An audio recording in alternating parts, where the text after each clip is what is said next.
దేవుని పరిశుద్ధ నామమునకు మహిమ కలుగును గాక. కూడి వచ్చిన మీ అందరికీ యేసు ప్రభు నామములో నా ప్రేమ వందనాలు. ఈరోజు ఆరాధన వర్తమానానికై 73వ కీర్తన మొదటి 14 వచనాలను మార్చి చదువుకుంటాం. 73వ కీర్తన ఆసాపు గారు రాసిన 73వ కీర్తనల గ్రంథము 5 పుస్తకాలుగా డివైడ్ చేయబడ్డది. మీకు అందరికీ తెలుసు. సో ఈ 73వ కీర్తన నుంచి 3వ పుస్తకం స్టార్ట్ అవుతుంది. మీరు కీర్తన పైన గమనిస్తే తృతీయ స్కందము అని వ్రాయబడ్డది, అంటే 3వ పుస్తకము. సో తృతీయ స్కందములోని మొదటి కీర్తన 73వ కీర్తన 28 వచనాలు ఉన్నాయి. మనం 2 వారాలు ధ్యానించుకుంటాం.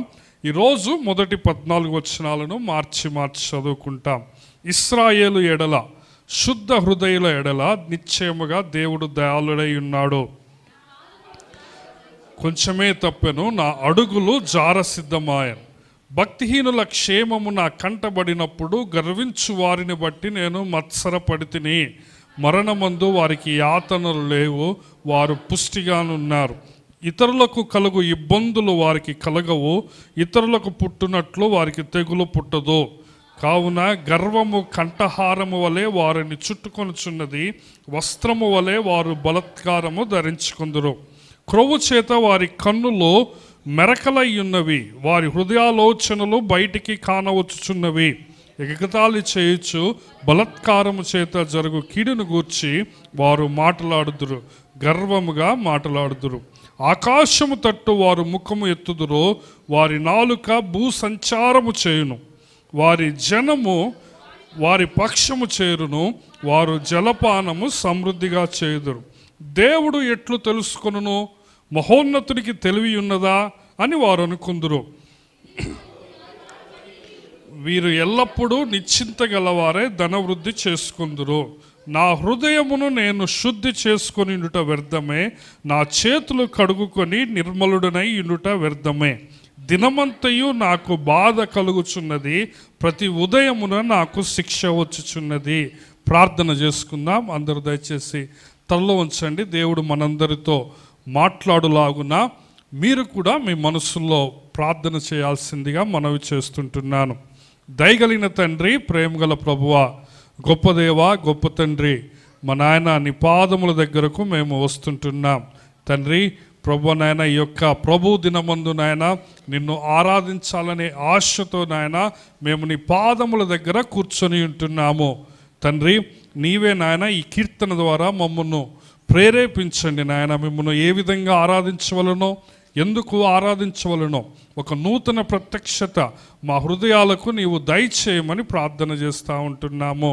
తండ్రి అల్పుడు అయోగ్యుడు నీ పక్షాన్ని నిలవబడుతుంటుండగా తండ్రి కనికరించి క్షమించి నాయన, అభిషేకించి నాయన నీ నోటికి బూరగా వాడుకొనమని ప్రార్థన చేస్తుంటున్నాం.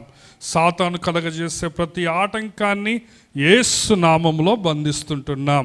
నీకే సమస్త ఘనత, మహిమ, ప్రభావములు ఆరోపిస్తూ నీవే తండ్రి నీ వాక్యము ద్వారా మమ్మల్ని తృప్తిపరచి ఆనందింపచేయమని యేసు ప్రభు వారి శక్తిగల నామములోనే ఈ ప్రార్థన మనవులన్నీ అడిగి పొందుకొని ఉన్నాము మా ప్రియ పరమ తండ్రి, ఆమేన్. ఈ కీర్తన ఎవరు రాశారండి? 73వ కీర్తన ఆసాపు గారు ఈ కీర్తన రాశారు. నేను మన సంఘంలోనే కాదు, చాలా సంఘాల్లో 73వ కీర్తనలో నుంచి చాలా ప్రసంగాలు చేసి ఉంటున్నాను. ఎందుకంటే 73వ కీర్తన మన జీవితాలకు సరిపోయే చాలా ప్రాక్టికల్గా ఉన్న కీర్తన కదా. ఈ రోజుల్లో మనం ఏ విధంగా ఆలోచిస్తామో ఆసాపు గారు కూడా అదే విధంగా ఆలోచిస్తుంటున్నాడు కదా. దుష్టులు సుఖంగా ఉన్నప్పటికీ, దుష్టులు వర్ధిల్లుతున్నప్పటికీ, దుష్టులు ప్రతిరోజు ఎదుగుచున్నప్పటికీ దేవుడు ఏమాత్రము జోక్యం చేసుకోవటం లేదని ఈ ఆసాపు ఆవేదన చెందుతాడు. దేవుడు నీతిమంతులు శ్రమ పడుతున్నా కానీ దేవుడు ఏంటి జోక్యం చేసుకోవటం లేదు, దేవుడు ఏంటి పట్టించుకోవటం లేదు అన్న బాధ, వేదన ఈ ఆసాపు కీర్తనలో కనబడుతుంది కదా. మనం కీర్తనల గ్రంథం అంతా గమనిస్తే ఆయా ప్రదేశాల్లో మనం ఏం చూస్తామంటే కీర్తనకారులు దుష్టులు వర్ధిల్లుతున్నప్పుడు, దుష్టులు నిశ్చింత గలవారై సమృద్ధితో పుష్టితో వాళ్ళు వర్ధిల్లుతున్నప్పుడు వాళ్ళు మత్సరపడినట్లు, లేకపోతే మనం చూస్తాం ఈ 73వ కీర్తనను మనం తిరగేస్తే 37వ కీర్తన అవుతుంది కదా. 37వ కీర్తన మొదటి వచనంలో కూడా అక్కడ ఏమని వ్రాయబడి ఉన్నదంటే, దుష్టులను చూసి నీవు మత్సరపడకుము, చెడ్డవారిని చూసి నీవు వ్యసనపడకుము, దుష్కార్యములు చేయవారిని చూచి నీవు మత్సరపడకు. సో ఈ 73వ కీర్తనలోని అడిగిన ప్రశ్నలకు, 73వ కీర్తనలోని ఆసాపు సందేహాలకు మనం 37వ కీర్తనలో చూస్తాం కదా. సో బైబిల్ గ్రంథం అంతటిలో ఈ పదాలు, ఈ యొక్క భావము మనకు పదే పదే కనపడుతుంది. అదేంటదంటే, చెడ్డవారిని చూసి నీవు వ్యసనపడద్దు, చెడ్డవాళ్ళు వర్ధిల్లుతున్నప్పుడు నీవు చూసి బాధపడద్దు, చెడ్డవాళ్ళు కాపీ కొట్టే వాళ్ళకి ఎగ్జామ్స్లో చీటింగ్ చేసే వాళ్ళకి జాబులు వస్తున్నప్పుడు చూసి నీవు బాధపడద్దు, దుష్కార్యములు చేసేవారిని చూసి నీవు అసూయపడవద్దు కదా. సో ఈ 73వ కీర్తనలో కీర్తనకారుడు ఏ విధంగా అసూయపడి, తర్వాత 2వ భాగంలో మనం వచ్చే వారం చూస్తాం, 2వ భాగంలో దేవుని మందిరానికి వెళ్ళినాక అతని సందేహాలకు నివృత్తి కలుగుతుంది. అతని మత్సరముకు, అతని బాధకు దేవుని సన్నిధిలో ఈ దుష్టుల అంతము కనపడినప్పుడు, నీతిమంతుల యొక్క ఆ యొక్క హ్యాపీ ఎండింగ్, ఆ యొక్క నీతిమంతుల అంతము కూడా దేవుని సన్నిధిలో ఆనందంగా ఉంటారని అర్థమైనప్పుడు తన తప్పు తెలుసుకుంటాడు. ఆసాపు తప్పు తెలుసుకొని ఈ కీర్తన రాస్తూ ఉంటాడు కదా. సో ఈ యొక్క అనుభవాల గుండా వెళ్ళాడు కీర్తనకారుడు. ఏంటి, చెడ్డవారేమో వర్ధిల్లుతున్నారు, నీతిమంతులకి ఏమొస్తున్నాయి, శ్రమలు వస్తున్నాయి. పాపాత్ములకి డబ్బులకి కొదవలేదు, ఆరోగ్యానికి కొదవలేదు, చనిపోయేటప్పుడు కూడా వాళ్ళకి మరణమందు యాతనలు లేవు, వాళ్ళు చనిపోయేటప్పుడు కూడా పీస్ఫుల్గా చనిపోతున్నారు.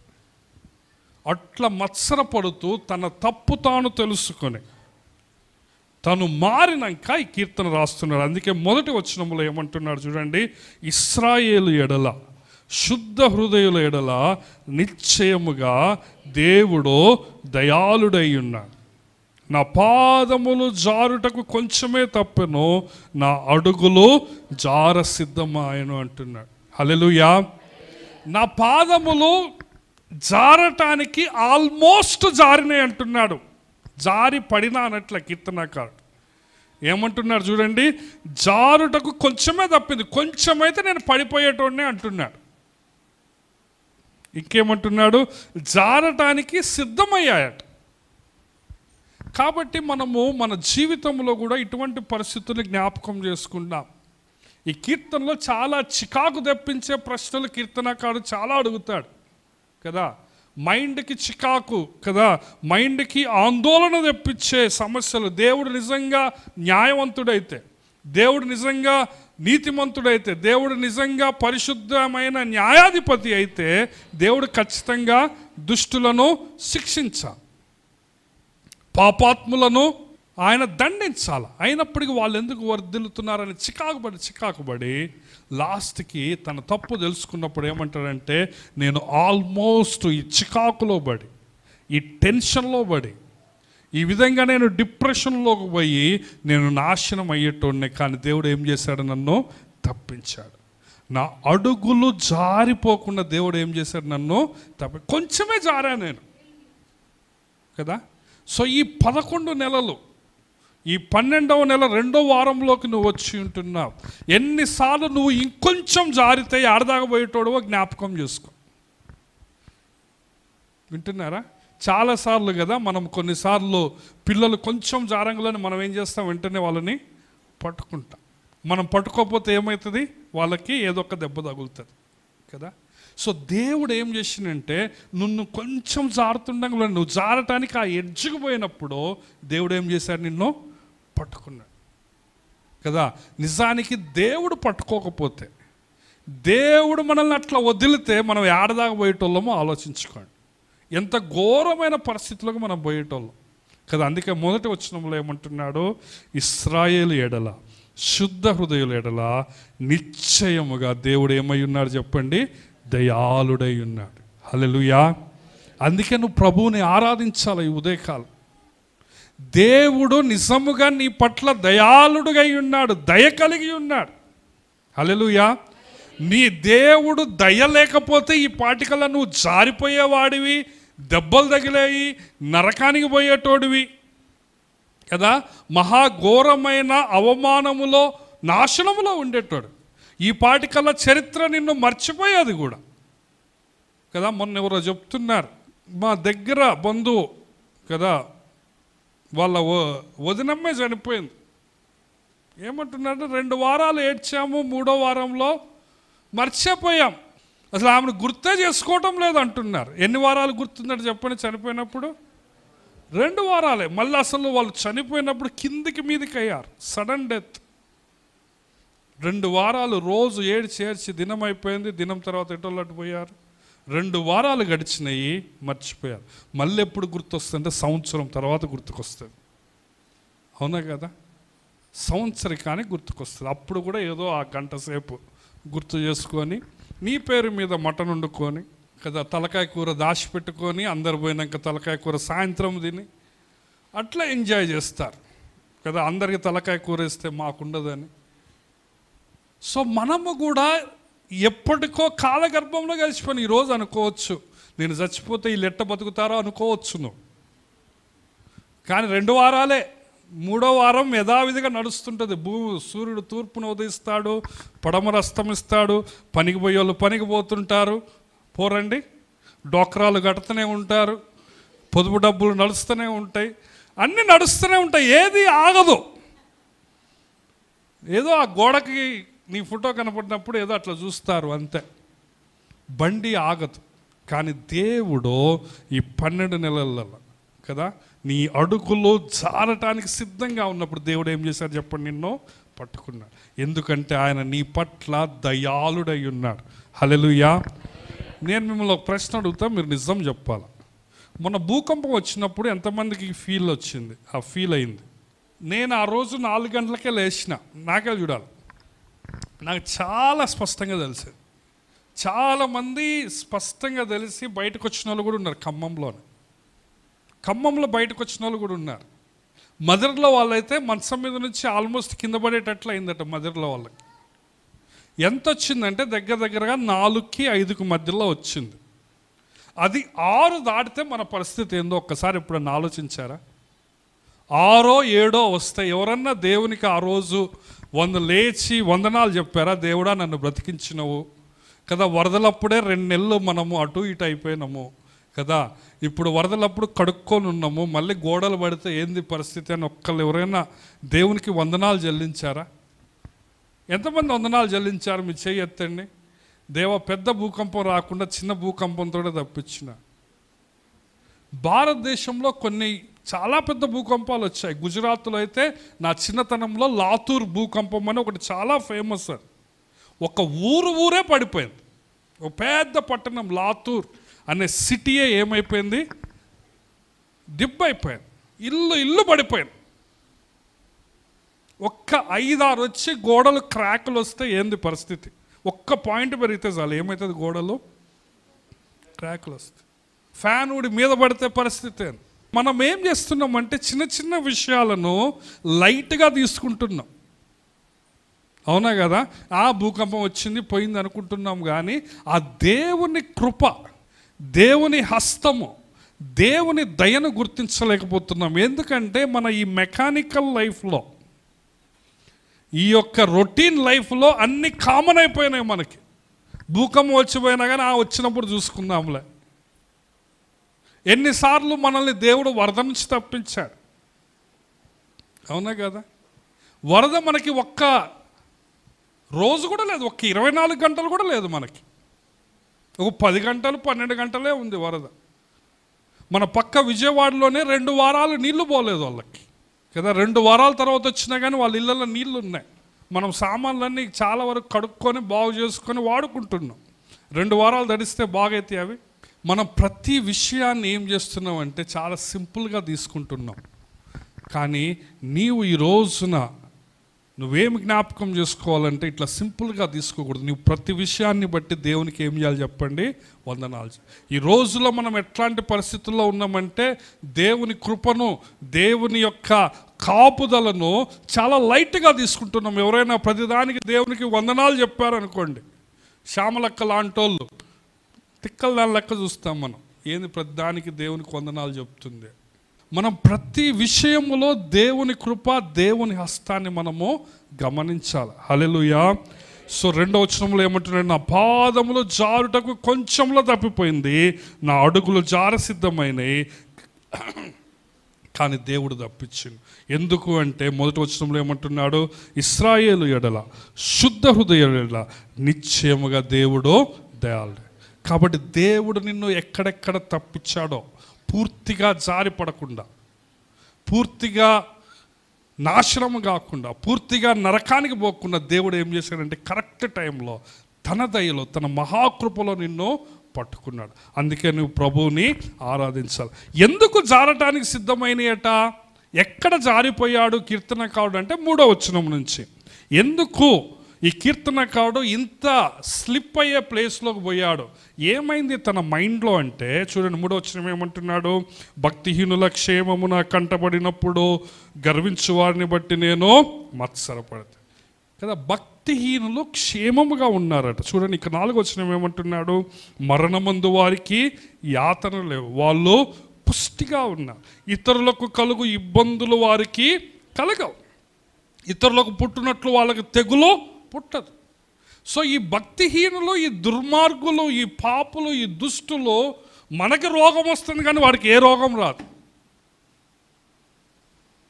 మనకి తెగులు వస్తుంది కానీ వాడికి రాదు. వాడు ధైర్యంగా చెప్పుకుంటాడు, నేను రోజు మందు తాగుతా, రోజుకి 10 డబ్బాలు సిగరెట్లు తాగుతా, ఇప్పటికి నాకు 90 సంవత్సరాలు, నాది ఉరికితే నన్ను పులొచ్చినా నేను తప్పించుకొని ఉరుకుతా అంటాడు. అందుకే ఏమంటున్నాడు? 6వ వచనం చూడండి. కావున గర్వము కంఠహారము వలె వారిని చుట్టుకొనుచున్నది, వస్త్రము వలె వారు బలత్కారము ధరించుకుని. సో వాళ్ళకి దీన్ని బట్టి గర్వమట వాళ్ళకి స్టైల్ అయిపోయింది, మెడలో నెక్లెస్ అయిపోయింది, కంఠహారం అయిపోయింది. వాళ్ళకి గర్వమే వాళ్ళకి ఒక హోదా లాగున్నది. చూడండి రా, మేము మందు తాగుతాం, అన్నీ చేస్తాం, కానీ మాకేం కాదు, మాకు రోగం రాదు, మాకు ఏది రాదు, మేము ఫుల్గా బతుకుతాం, మాకు పుష్టిగా ఉన్నది, మా ఇంట్లో ఫుల్ డబ్బులు, ఈ మంతున 10 కరోనాలు వచ్చినా మా ఇంట్లో బియ్యం అయిపోవు. చచ్చిపోయేటప్పుడు కూడా వాడు శాంతంగా, మరణమందు కూడా వారికి యాతన లేవు. సో ఏమంటున్నాడు కీర్తనకారుడు? ఇవన్నీ చూసినప్పుడు నాకు ఎక్కడ లేని అసూయ పుట్టింది అంటున్నాడు కదా. చూడండి, ఇతరులకు కలుగు ఇబ్బందులు వారికి కలగవు. 5వ వచనం, ఇతరులకు పుట్టినట్లు వాళ్ళకి తెరుగు పుట్టదు. కావున గర్వము కంఠహారము వలె వారిని చుట్టుకొనుచున్నది, వస్త్రము వలె వారు బలత్కారము ధరించుకొని. సో ఈ గర్వంతో వాళ్ళు బలత్కారం చేసి పేదోళ్ళని దోచుకుంటున్నారు. అమాయకుల్ని, తండ్రి లేని వాళ్ళని, అనాథలను, విధవరాండ్రను ఇంకా దోచుకుంటున్నారు. 7వ వచనం, క్రొవ్వు చేత వారి కన్నులో మెరకలయ్యింది, వారి హృదయాలోచనలు బయటికి కానవచ్చు. కొవ్వు పట్టారు వాళ్ళు, కళ్ళే కాను. అంటే వాళ్ళకి ఏంటంటే అన్ని సమృద్ధే, రోజు తలకాయ కూర, రోజు బోటి, రోజు కాళ్ళు, ఇట్లా వాళ్ళకి సమృద్ధిగా ఉన్నది. ఇంకేమంటున్నాడు చూడండి, వారి హృదయాలోచనలు కూడా బయటికి కానొచ్చున్నాయి. వాడు లోపల ఒకటి బయట ఒకటి కాదు. వాడు డైరెక్ట్ చెప్తాడు, నేను వాడిని ఇది వేసిన, వాళ్ళ దగ్గర నేను వాళ్ళ భూమి కాజేసుకున్నా, ధైర్యంగా చెప్పుకుంటారట వాళ్ళు. చూడండి, వాళ్ళు ఎగతాళి చేయొచ్చు, బలత్కారము చేత జరుగును కీడును గూర్చి వారు మాట్లాడతారట, గర్వంగా మాట్లాడతారు. నేను వాడిని బోల్తా కొట్టించి వాడి తంబు పెట్టించుకొని 3 నెలల పెన్షన్ తీసుకున్నా అంటారు. ధైర్యంగా చెప్పుకుంటారు వాళ్ళు, గర్వంగా. ఏం లేదు, వాళ్ళ ఫోన్పే నెంబర్ చూసినా, నేను ఆ ఫోన్ తీసుకున్నా, అన్న ఫోన్ చేస్తాను, ఫోన్ తీసుకున్నా, 10,000 కొట్టుకున్నా. తిక్కల్ది ఊకనే మోసపోయాను. ఏం చేస్తానంటే వాళ్ళు బలత్కారమును గుచ్చి గర్వంగా మాట్లాడుకుంటారట. చూడండి ఇంకేమంటున్నారు? 9వ వచనము, ఆకాశము తట్టు వారి ముఖం ఎత్తుదురు, వారి నాలుక భూ సంచారము చేస్తుందట కదా. ఏది పడితే అది మాట్లాడతారు. వాళ్ళ నాలుగు కూడా అదుపు ఏది ఉండదు. ఆకాశం తట్టు కూడా అసలు దేవుడు ఆడున్నాడంట. నన్ను ఆపేదేవుడు రా అంటారు వీళ్ళు. ఏమంటారు చెప్పండి? ఎవడైనా దేవుడు ఉంటే నన్ను వచ్చి ఆపమను. నా విజయాన్ని, నా సంపాదనను, నా ఆస్తి డెవలప్మెంట్ని ఎవ్వరు నన్ను, వాళ్ళ నాలుక కూడా భూ సంచారాన్ని మస్తు మాటలు మాట్లాడతారు. బూతులకైతే కొదువు ఉండదు కదా. ఇంకేమంటున్నారు?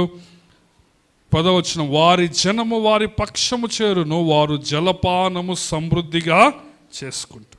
వాళ్ళ జనాలు కూడా మంది మార్బలం ఉండదు వాళ్ళకి కదా. 11వ వచనం చూడండి, దేవుడు ఎట్లు తెలుసుకొనునో మహోన్నతునికి తెలివి ఉన్నదా అని వారు అనుకుంటారట. అసలు దేవుడు ఉంటే కదా తెలుసుకోవటానికి. మనం ఎన్ని మోసాలు చేసినా, ఎంత కథలు పట్టినా మనల్ని ఆపే దేవుడు లేడు. మనకు తిరుగులేదు. ఈ బండికి బ్రేకులు లేవు, ఈ బండికి టాప్ గేరే తప్ప 1, 2 లేదు, అంతటా బ్రేక్స్ లేవు దీనికి. I'm unstoppable, I'm Porsche with no brakes అన్నట్లు పోతారు వీళ్ళు కదా. నన్ను ఆపేది ఎవడు లేడు కదా. దేవుడు ఎట్లున్నాడు? అసలు దేవుడికి ఏమన్నా తెలివి ఉన్నదా అనుకుంటారట. ఇట్లాంటి లోకంలో లేరండి. చూడండి 12వ వచనం చూడండి, ఇదిగో ఇట్టివారు భక్తిహీనులో వీరు ఎల్లప్పుడూ నిశ్చింతగలవారై ధనవృద్ధి చేసుకుంటారు. వీళ్ళందరూ ఎవరు చెప్పండి?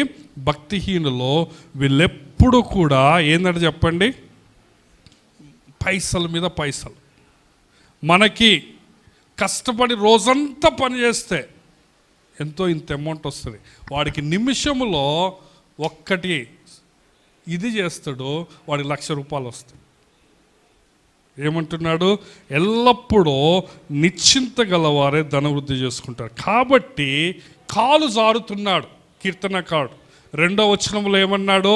నేను కాలు జారుటకు కొంచెమే తప్పింది అంటున్నాడు. ఆల్మోస్ట్ జారిపోయిన అంటున్నాడు. ఆ జారటం ఏందో చూద్దాం. చూడండి 13వ వచనంలో ఏమంటున్నాడు? సో ఇటువంటి భక్తిహీనులను చూశాడు కీర్తనకారుడు.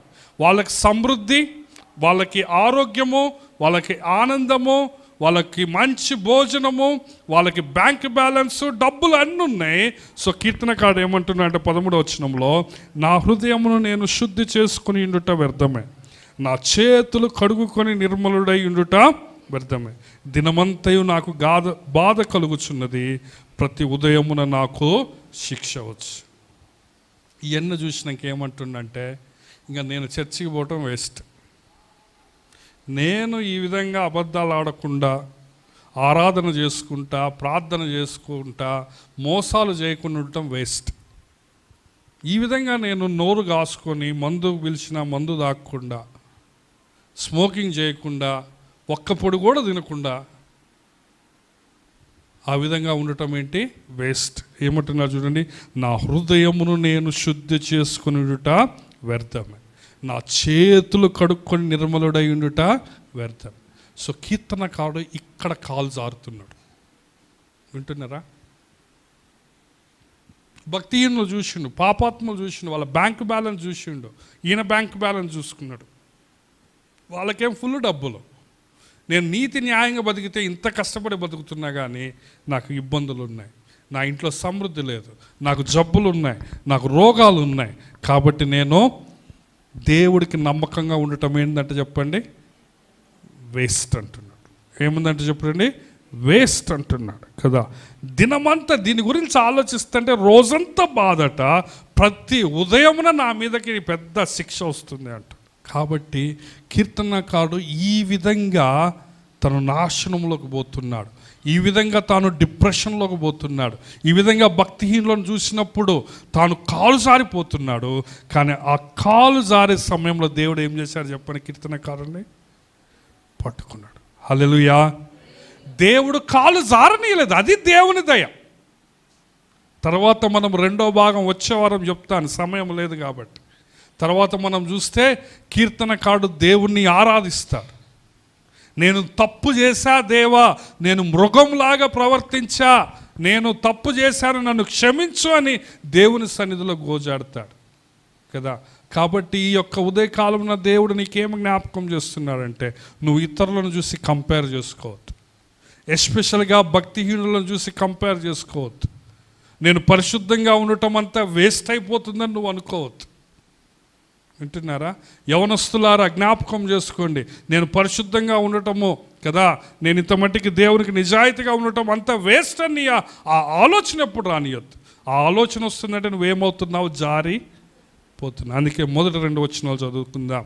ఇశ్రాయేలు ఎడల, శుద్ధ హృదయుల ఎడల నిశ్చయముగా దేవుడు దయాళుడై, నా పాదములు జారుటకు కొంచెమే తప్పెను, నా అడుగులు జారసిద్ధమా. ఆ అడుగులు జారుతూ ఉంటే దేవుడు ఏం చేశాడంటే పట్టుకున్నాడు. కొంచెము తప్పింది, కానీ ఆ కొంచెంలోనే దేవుడు తప్పించాడు. ఎందుకంటే దేవుడు నీ పట్ల దయ కలిగి ఉన్నాడు. హల్లెలూయా. దేవుడు నీ పట్ల ఆయన కనికరము కలిగి ఉన్నాడు. దేవుడు నిన్ను వదిలేయలేదు. నీ ఆలోచనల్లో దేవుడు నిన్ను వదిలివేస్తే నువ్వు ఎక్కడికి పోయేటోడు ఒకసారి నీకు అర్థమవుతుంది. నిన్ను వదలనీలే. నీకు దెబ్బలు తగిలినా, నీకు రోగం వచ్చినా, నీకు అప్పులైనా, నీకు డబ్బు లేకపోయినా దేవుడు నిన్ను వదలనీలే. ఎన్నోసార్లు డిప్రెషన్లోకి పోయావు, కానీ దేవుడు నిన్ను మరణంలోకి నడిపించలే. ఎందుకంటే దేవుడు ఏమై ఉన్నాడో? దయ కలిగి ఉన్నాడు. కాబట్టి ఆయన దయను బట్టి మనము ఆరాధిద్దాం. ఆయన కనికరాన్ని బట్టి మనం ప్రభువుని ఆరాధిద్దాం. దేవుడు నిన్ను జారిపోకుండా తప్పించినందుకు నువ్వు ప్రభువుని ఆరాధిద్దాం. మనము దేవుని సన్నిధిని బట్టి ప్రభువుని ఆరాధిద్దాం. దేవుని మందిరాన్ని బట్టి ప్రభువుని ఆరాధిద్దాం. హల్లెలూయా. ఈ మందిరము 2018 ఇదే రోజున ప్రతిష్ఠ చేయబడ్డది కదా. క్రొత్త మందిరానికి ఈ మందిరము ప్రతిష్ఠ చేయబడి ఇప్పటికి 6 సంవత్సరాలు కంప్లీట్ అయింది. కాబట్టి ప్రభు యొక్క సన్నిధిని బట్టి మనం ప్రభువుని ఆరాధిద్దాం. పరిచర్య ఇక్కడ స్టార్ట్ అయ్యి దగ్గర 21 సంవత్సరాలు అయిపోయినాయి. 2003 వేసుకున్నా కానీ 21 కంప్లీట్ అయిపోతుంది. కాబట్టి దేవుని సేవకులు ఈ పరిచర్య స్టార్ట్ చేసిన వాళ్ళని బట్టి మనం ప్రభువుకి వందనాలు చెల్లిద్దాం. మందిరాన్ని బట్టి, సేవకుల్ని బట్టి, దేవుని సన్నిధిని బట్టి, దేవుని దయని బట్టి ఈ యొక్క 21 సంవత్సరాల్లో, లేకపోతే నువ్వు చర్చికి వస్తున్న ఈ 10 సంవత్సరాలు, ఈ 15 సంవత్సరాల్లో ఎన్నిసార్లు నువ్వు జారిపోవటానికి దగ్గరగా పోయావు, కానీ దేవుడు ఏం చేశాడు? నిన్ను పట్టుకున్నాడు. కొంతమంది జారిపోయి ఆ విధంగా పూర్తిగా జారిపోయారు, లోకంలోకి జారిపోయారు. వాళ్ళు ఈ ఆసాపులాగా ఆలోచించి, మాకు కలిసి రావటం లేదు, మాకు రోగాలు ఉన్నాయి, మాకు బాధలు ఉన్నాయి, మాకు అప్పులు ఉన్నాయి అని వాళ్ళు ఏం చేశారు? జారిపోయారు. చర్చికి పోనోళ్ళకే మంచిగా ఉన్నది, చర్చికి పోనోళ్ళకే డబ్బులు ఉన్నాయి, చర్చికి పోనోళ్ళకే రోగాలేమి రావటం లేదు, కాబట్టి మేము ఈ విధంగా ఉండటము వ్యర్థమే, మేము చేతులు కడుక్కొని ఉండటము వ్యర్థమే, మేము చర్చికి పోవటము వ్యర్థమే, మేము ఆరాధన చేయటము వ్యర్థమే అని వాళ్ళు ఏం చేశారంటే జారిపోయారు. కానీ దేవుడు నిన్ను ఏం చేశాడు చెప్పండి? పట్టుకున్నాడు. ఇన్ని సంవత్సరాలు దేవుడు నిన్ను జారిపోకుండా ఏం చేశాడు? పట్టుకున్నాడు. కొంచెమే జారావు. ఆ జారడానికి సిద్ధమైనప్పుడు దేవుడు నిన్ను పట్టుకొని మందిరంలో నాటాడు. హల్లెలూయా. ఈ మందిర ప్రతిష్ఠ రోజున ఆయన నిన్ను తీసుకొని వచ్చాడు. చూడండి, మన చుట్టూ ఉన్న వాళ్ళు, మన సంఘంలో బాప్తిసం తీసుకున్న వాళ్ళు చాలామంది ఉన్నారు, కానీ వాళ్ళు చాలామంది ఏమైపోయారు? జారిపోయారు. కానీ దేవుడు నిన్ను ఈరోజు వరకు తన మందిరంలో ఉంచాడు. ఎందుకంటే ఆయన నీ పట్ల దయ కలిగి ఉన్నాడు. కాబట్టి రండి, మనం ప్రభువుని ఆరాధిద్దాం. ప్రభు యొక్క దయను బట్టి, ఆయన నిన్ను జారిపోకుండా కాపాడిన ఆయన కృపను బట్టి, ఆయన కనికరాన్ని బట్టి మనం ప్రభువుని ఆరాధిద్దాం. రండి, తలలో ఉంచుదాం. విన్న వాక్యాన్ని బట్టి దయచేసి ఒకరి తర్వాత ఒకరు వాక్యపు వెలుగులో ప్రభువుని ఆరాధించవలసిందిగా మనవి చేస్తుంటున్నాను.